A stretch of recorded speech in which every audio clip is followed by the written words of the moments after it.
Kenapa bos-bos besar di Amerika serentak angkat kaki dari Tiongkok? Angka terbaru menunjukkan resiko pemisahan ekonomi terburuk sejak tahun 1999. Berita terkini yang menunjukkan keretakan fundamental dalam hubungan dagang global datang dari laporan survei bisnis di Tiongkok. Sumbernya dari kontan.co.id yang mengutip Reuters melaporkan bahwa ketegangan AS-China tekan kepercayaan bisnis ke titik terendah, dirilis pada 10 September 2025. Ini bukan sekadar sentimen pasar, kawan. Kepercayaan perusahaan Amerika Serikat, AS, terhadap prospek bisnis di Tiongkok kini merosot ke level terendah sejak tahun 1999. Kepercayaan yang hancur ini adalah sinyal paling jelas bahwa perang dagang yang dilancarkan AS melawan Tiongkok sudah memasuki fase pemisahan ekonomi global atau decoupling yang tak terhindarkan. Faktanya, penurunan drastis ini dipicu oleh gabungan 3 faktor utama: ketegangan geopolitik yang berkelanjutan, persaingan domestik yang semakin ketat di Tiongkok, dan eskalasi tarif yang saling berbalasan. Bisnis yang dulunya menjadi jembatan utama antara Washington dan Beijing, kini secara tragis menjadi korban pertarungan raksasa. Pertanyaannya begini, mengapa angka tahun 1999 ini begitu penting? Angka itu menandai era sebelum Tiongkok bergabung dengan WTO, sebuah era yang kini ingin diulangi Washington. Dan yang paling mendasar, apa konsekuensi etis dari upaya kedua negara ini yang memprioritaskan politik di atas stabilitas pasar, serta bagaimana resiko resesi global kini berada di depan mata? Kita bedah tuntas. Untuk memahami mengapa angka tahun 1999 begitu kritis, kita harus kembali ke sejarah geopolitik dagang modern. Tahun-tahun setelah era itu, tepatnya setelah Tiongkok bergabung dengan Organisasi Perdagangan Dunia atau WTO pada tahun 2001, adalah masa keemasan di mana AS dan Tiongkok menjalin simbiosis. Kesepakatan ini adalah janji global. AS dan Barat menyediakan modal, teknologi, dan pasar yang terbuka, sementara Tiongkok berjanji untuk bertransisi menjadi ekonomi pasar yang adil, menyediakan manufaktur murah dan tenaga kerja massal. Simbiosis ini didasarkan pada janji integritas yang pada akhirnya tidak dipenuhi.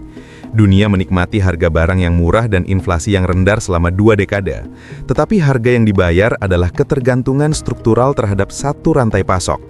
Kepercayaan adalah pondasi dari simbiosis ini. Namun Tiongkok tidak sepenuhnya memenuhi janji itu.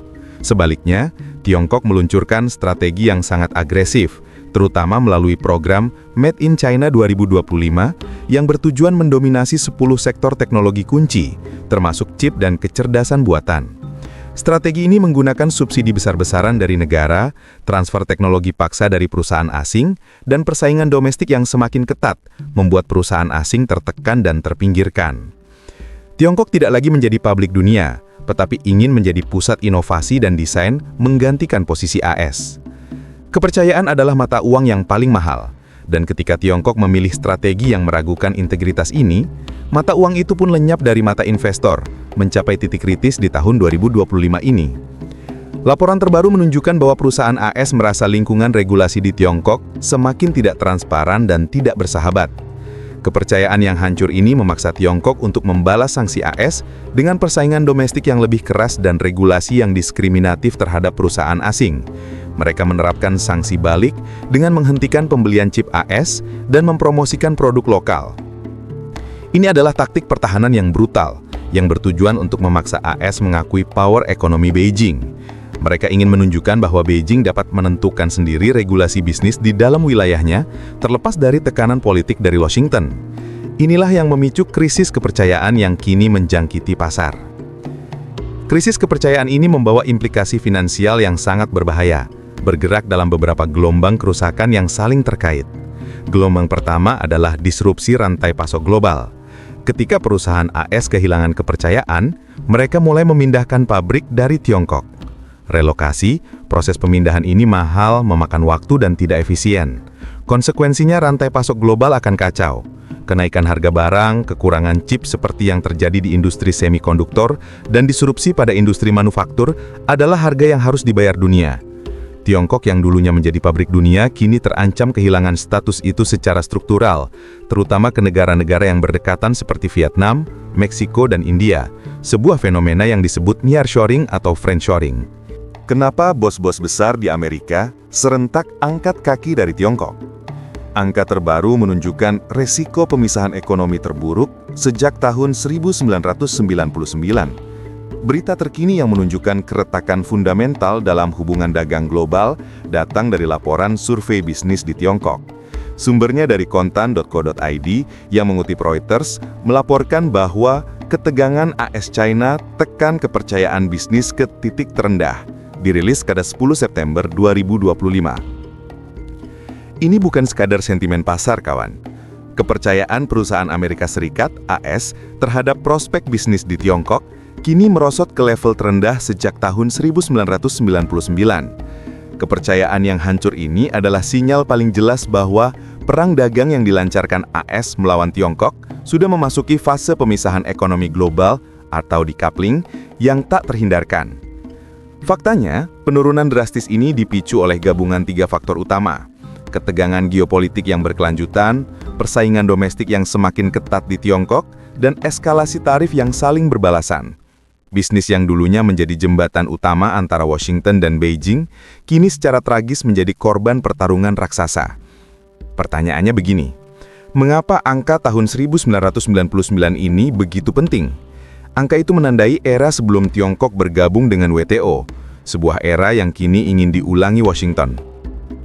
Dan yang paling mendasar, apa konsekuensi etis dari upaya kedua negara ini yang memprioritaskan politik di atas stabilitas pasar, serta bagaimana resiko resesi global kini berada di depan mata? Kita bedah tuntas. Untuk memahami mengapa angka tahun 1999 begitu kritis, kita harus kembali ke sejarah geopolitik dagang modern. Tahun-tahun setelah era itu, tepatnya setelah Tiongkok bergabung dengan Organisasi Perdagangan Dunia atau WTO pada tahun 2001, adalah masa keemasan di mana AS dan Tiongkok menjalin simbiosis. Kesepakatan ini adalah janji global. AS dan Barat menyediakan modal, teknologi, dan pasar yang terbuka, sementara Tiongkok berjanji untuk bertransisi menjadi ekonomi pasar yang adil, menyediakan manufaktur murah dan tenaga kerja massal. Simbiosis ini didasarkan pada janji integritas yang pada akhirnya tidak dipenuhi. Dunia menikmati harga barang yang murah dan inflasi yang rendah selama 2 dekade. Tetapi harga yang dibayar adalah ketergantungan struktural terhadap satu rantai pasok. Kepercayaan adalah pondasi dari simbiosis ini. Namun Tiongkok tidak sepenuhnya memenuhi janji itu.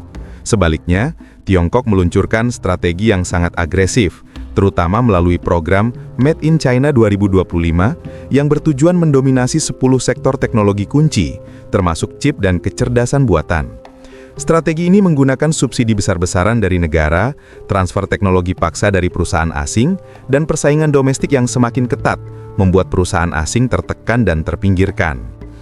Tiongkok tidak lagi menjadi pabrik dunia, tetapi ingin menjadi pusat inovasi dan desain menggantikan posisi AS.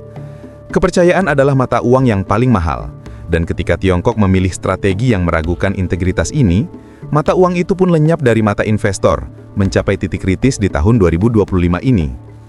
Laporan terbaru menunjukkan bahwa perusahaan AS merasa lingkungan regulasi di Tiongkok semakin tidak transparan dan tidak bersahabat. Kepercayaan yang hancur ini memaksa Tiongkok untuk membalas sanksi AS dengan persaingan domestik yang lebih keras dan regulasi yang diskriminatif terhadap perusahaan asing. Mereka menerapkan sanksi balik dengan menghentikan pembelian chip AS dan mempromosikan produk lokal. Ini adalah taktik pertahanan yang brutal, yang bertujuan untuk memaksa AS mengakui power ekonomi Beijing. Mereka ingin menunjukkan bahwa Beijing dapat menentukan sendiri regulasi bisnis di dalam wilayahnya, terlepas dari tekanan politik dari Washington. Inilah yang memicu krisis kepercayaan yang kini menjangkiti pasar. Krisis kepercayaan ini membawa implikasi finansial yang sangat berbahaya, bergerak dalam beberapa gelombang kerusakan yang saling terkait. Gelombang pertama adalah disrupsi rantai pasok global. Ketika perusahaan AS kehilangan kepercayaan, mereka mulai memindahkan pabrik dari Tiongkok. Relokasi, proses pemindahan ini mahal, memakan waktu dan tidak efisien. Konsekuensinya rantai pasok global akan kacau. Kenaikan harga barang, kekurangan chip seperti yang terjadi di industri semikonduktor, dan disrupsi pada industri manufaktur adalah harga yang harus dibayar dunia. Tiongkok yang dulunya menjadi pabrik dunia kini terancam kehilangan status itu secara struktural, terutama ke negara-negara yang berdekatan seperti Vietnam, Meksiko, dan India, sebuah fenomena yang disebut nearshoring atau friendshoring.